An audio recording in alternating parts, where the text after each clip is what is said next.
Gisulbad sa tagahawak nga baha kung kusog ang uwan.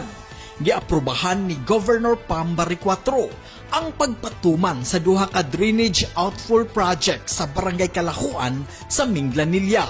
Si Minglanilla Mayor Rajiv Inag nagpatabang ni Governor Pam Barry IV aron masulbad ang dugay na nga problema sa baha.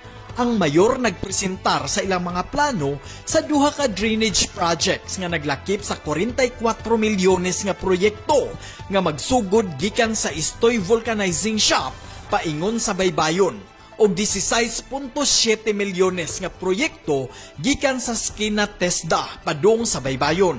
Sa nasayran, una nang nangayo og tabang si Mayor Rajiv sa pagsulbad sa problema sa drainage ni adtong 2023. Apan giingong gipasaligan ra siya sa niaging administrasyon. Manginlabot magpakabana tungod kay ato ang Subo. Munching Austero, Subo News.